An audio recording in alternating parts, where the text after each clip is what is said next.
CBSE class 10th और 12th वालों के लिए एक बहुत बड़ी बैड न्यूज है और वो क्या न्यूज है वो आज की वीडियो में हम आपको बताएंगे। तो देखिए दोस्तों, जो क्लास 10th और 12th वाले जो अभी स्टूडेंट्स पढ़ रहे हैं उनको मैं बता दूं कि जो अब आपके बोर्ड के एग्जाम होंगे वो थर्ड पार्टी के थ्रू चेकिंग होगी। जी हाँ, आप सही सुन रहे हो। अब आप पूछोगे कि भैया ये थर्ड पार्टी क्या है, तो मैं आपको बताती हूँ। देखो, पहले जो आपके बोर्ड के एग्जाम होते थे ये सीबीएसई के जो एक्सपर्ट टीचर थे उनके थ्रू चेक होते थे। अब वो क्या करते थे, उनको तो एक्सपीरियंस है बहुत ज्यादा ये आंसर शीट चेक करने का कि बच्चे ने कितना लिख रखा है। अगर मान लो बच्चे ने कुछ भी लिख रखा है, मान लो कोई उसको क्वेश्चन मिला उसके हिसाब से उसने कुछ भी लिख रखा है, तो भी वो क्या करते थे, आधा आधा एक एक नंबर दे देते थे और ज्यादातर बच्चे क्या हो जाते थे, पास हो जाते थे और बच्चों के अच्छे मार्क्स आते थे। लेकिन अब क्या होने लगा है, अब सीबीएसई ने कंफर्म कर दिया कि हम तो हमारी जो चेकिंग है वो थर्ड पार्टी से करवाएंगे। किससे करवाएंगे? थर्ड पार्टी से। अब थर्ड पार्टी क्या होती है? थर्ड पार्टी वो है जो कि सीबीएसई के एक्सपीरियंस टीचर नहीं है, वो करेंगे आपकी आंसर की में से चेक। उनको मान लो जो आंसर की दी सीबीएसई ने, उनको दिख रहा है कि ये वर्ड होना चाहिए, अगर वो वर्ड नहीं है आपके आंसर में तो ये आपका पूरा आंसर गलत कर देंगे और आपको एक भी नंबर नहीं देंगे। आपको बता दूं, जो अभी पिछले बोर्ड के पेपर हुए थे बच्चों के, उनमें भी थर्ड पार्टी से चेकिंग हुई, जिसकी वजह से आपने देखा भी होगा ऐसा चल रहा था सीबीएसई स्कैम, क्योंकि सीबीएसई ने थर्ड पार्टी से चेकिंग करवाई थी, जिसकी वजह से बच्चों के जो मार्क्स है वो बहुत ही कम आए। क्योंकि जिन थर्ड पार्टी वालों ने है ना, मतलब ऐसा हो सकता है कि वो उस पर्टिकुलर सब्जेक्ट के टीचर भी ना हो जिस सब्जेक्ट का वो चेक कर रहे हैं, तो वो तो आंसर की में से चेक कर रहे हैं। अब क्योंकि वो आंसर की में से चेक कर रहे हैं तो वो तो बस ये देखेंगे कि जो आंसर की में वर्ड है अगर वो मैच हो रहा है तो आपको नंबर देंगे, नहीं तो नहीं देंगे। तो और मैं आपको एक और बात बताऊं, अब आप सोचोगे कि सीबीएसई फिर ऐसा क्यों कर रही है, सीबीएसई अपने एक्सपर्ट टीचर से ही चेक करवा ले ताकि बच्चों का अच्छा रिजल्ट आए। तो मैं आपको बता दूं कि जो सीबीएसई है जब वो अपने एक्सपर्ट टीचर से अगर आपकी आंसर शीट चेक करवाती है तो वो एक्सपेंसिव होती है बहुत ज्यादा। और अब तो आपको सुनने में भी मिल रहा है कि जो क्लास 10th है उनके तो अब 2 बोर्ड के एग्जाम होंगे, मतलब 2 बार आंसर शीट्स चेक होंगी। तो सीबीएसई का जो यहाँ पर पैसा है वो और भी लगने वाला है। और क्लास 12th के फ्यूचर में कह रहे हैं कि फ्यूचर में क्लास 12th के 2 बोर्ड के एग्जाम हुआ करेंगे। ठीक है, फ्यूचर में, अब की बार तो एक ही बोर्ड का एग्जाम होगा, लेकिन आगे जाके फिर इनके भी 2 बोर्ड के एग्जाम कर दिए जाएंगे। तो इसमें क्या होगा कि जो आपकी आंसर शीट चेक हो रही थी उसमें ज्यादा पैसा लगेगा और जो सीबीएसई के जो एक्सपर्ट टीचर है वो तो और ज्यादा पैसा लेंगे as compare to third party. इसीलिए जो सीबीएसई है वो थर्ड पार्टी से आपकी जो आंसर शीट है वो चेक करवाएगी और जिससे क्या होगा, जिससे वही बच्चे पास होंगे जो बिल्कुल डिट्टो लिख के आएंगे, जो बिल्कुल ऐसे मैच करेगा अगर उनका आंसर की में से उनकी आंसर शीट, उन्हीं बच्चों के नंबर अब की बार आएंगे। दूसरी बुरी खबर क्या है क्लास 10th और 12th वालों, आपका जो एग्जाम है उसका पैटर्न। जी हाँ, आप सही सुन रहे हो। देखो, मुझे नहीं पता कि आपको आपका एग्जाम पैटर्न पता है या नहीं पता कि जो आपका एग्जाम का सिलेबस होगा वो कैसा होगा। आपको पता है मैंने इस पर भी वीडियो बनाई थी, मैं इन सभी वीडियो की लिंक डिस्क्रिप्शन में लगा दूंगी, आप देख लेना। अब की बार मैं बता दूं कि पहले क्या होता था कि जो आपकी थ्योरी होती थी वो ज्यादा नंबर की आती थी। अब अगर बच्चे थ्योरी भी करके जाते थे तो बच्चे पास हो जाते थे, बच्चों के बहुत अच्छे मार्क्स आते थे। लेकिन अब सीबीएसई ने कहा है कि क्लास 10th हो या 12th, अब जो 50% आपके क्वेश्चन है वो कॉम्पिटेटिव बेस रहेंगे। कॉम्पिटेटिव बेस क्वेश्चन क्या होते हैं भैया? कॉम्पिटेटिव बेस क्वेश्चन वो होते हैं जैसे मान लो आपका कोई टॉपिक है, मान लो साइंस में, ठीक है, आपने वो टॉपिक पढ़ा तो अब वो जो टॉपिक है उसके एप्लीकेशंस में से क्वेश्चन आएंगे। पहले क्या होता था, उस टॉपिक में से डायरेक्ट क्वेश्चन आते थे तो बच्चे लिख आते थे, लेकिन आपने उस टॉपिक से क्या समझा उसके बिहाफ पर क्वेश्चन आएंगे और उनका आपको आंसर देना होगा। और ये जो है 50% हो गया, मतलब 50% आपका पेपर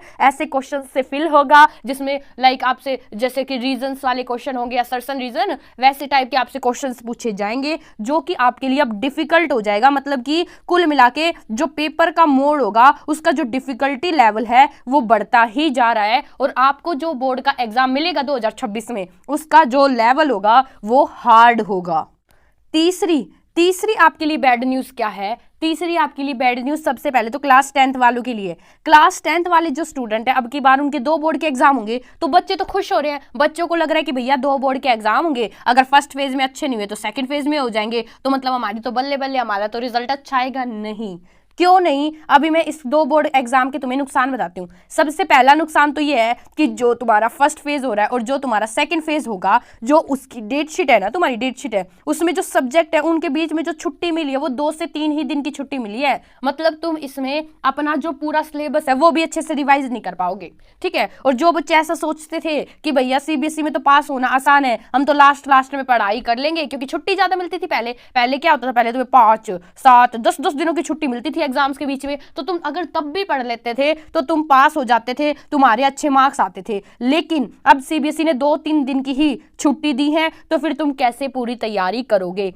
कैसे तुम प्रीवियस ईयर क्वेश्चन पेपर लगाओगे? तुम्हें ये पेपर से पहले ही करना होगा फिर सारी तैयारी, ठीक है। और ये जो 2 बोर्ड के आपके एग्जाम है, ये जो आपके 2 फेज में होंगे, इसमें जो आपके सेकंड फेज में होगा ना, देखो मैं आपको समझाती हूँ। फॉर एग्जांपल जो आपका फर्स्ट फेज है उसमें आपके सब्जेक्ट है अलग अलग, ठीक है। अब मान लो इसमें से एक सब्जेक्ट है आपका साइंस, ठीक है, और आपको लग रहा है कि जो मेरा साइंस का पेपर है भैया वो तो बेकार हुआ, ठीक है, या फिर उसमें तो बहुत कम नंबर आएंगे, मैं तो फेल हो जाऊंगा। तो आपने सोचा कि जो मेरा दूसरा बोर्ड का एग्जाम है उसमें मैं साइंस का पेपर दे लेता हूं। तो आपको पता है कि एक अगर आप पेपर देंगे तो उसके आपके पूरे 700 रुपए लगेंगे सेकंड फेज में एक पेपर के। तो मतलब जिन बच्चों की फाइनेंशियल कंडीशन लो है वो इतने रुपए कहां से लाएंगे? क्योंकि जो बच्चे यूं सोचेंगे कि 5 सब्जेक्ट का दोबारा पेपर दे दूं तो मतलब आपके 3500 रुपए यहां पर लगेंगे। तो 3500 रुपए उन स्टूडेंट्स के पास तो नहीं मिलेंगे जिनकी फाइनेंशियल कंडीशन कमजोर है। तो भैया जिनकी फाइनेंशियल कंडीशन कमजोर है वो स्टूडेंट्स ये सोच ही नहीं सकते कि उनको सेकंड बोर्ड के एग्जाम का फायदा होगा, क्योंकि तुम्हें फर्स्ट बोर्ड के एग्जाम में ही तैयारी करनी होगी, नहीं तो तुम्हारे बहुत ज्यादा मोटा तुम्हारा यहां पर पैसा लगने वाला है।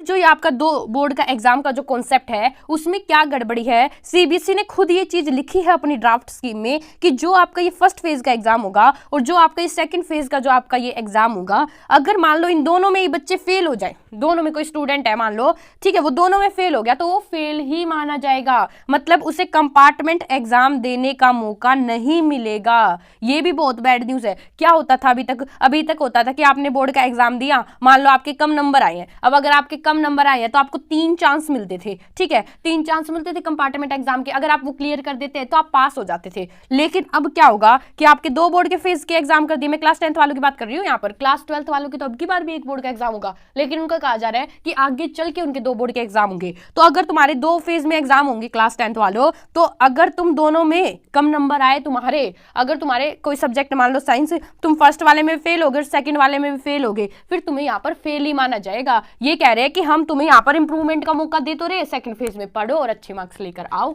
तो तुम देख रहे हो कि जो सीबीएसई है वो यहाँ कितनी बड़ी, ये तुम्हें 2 बोर्ड का एग्जाम देकर खुश भी कर रही है, लेकिन यहाँ पर कितनी बड़ी बैड न्यूज है स्टूडेंट्स के लिए।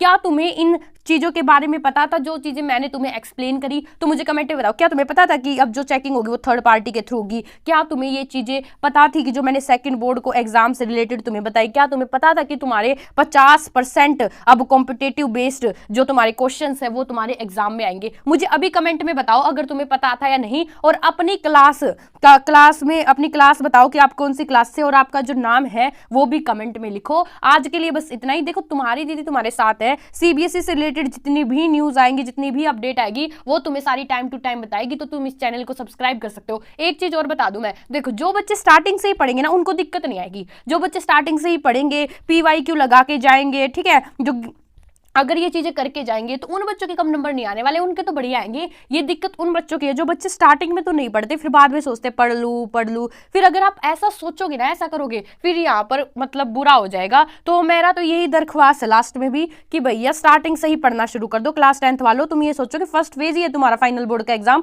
और अच्छे से प्रिपरेशन करो और इसमें अच्छे मार्क्स लेके आओ, ताकि तुम्हें दूसरे बोर्ड एग्जाम की जरूरत ही ना पड़े। ओके जी, क्लास 12th वालों, आपका तो है ही एक बोर्ड का एग्जाम, और आपको मैंने बता दिया कॉम्पिटेटिव बेस्ड क्वेश्चंस बढ़ गए हैं, ये सारी चीजें हो गई है, थर्ड पार्टी से चेकिंग होगी। तो अपनी जो तैयारी है उसको पहले से ही 100% स्ट्रॉन्ग रखो, ठीक है, फिर आपको कोई हराने वाला यहां पर पैदा नहीं हुआ है। आज के लिए बस इतना ही। नमस्कार आप सभी को।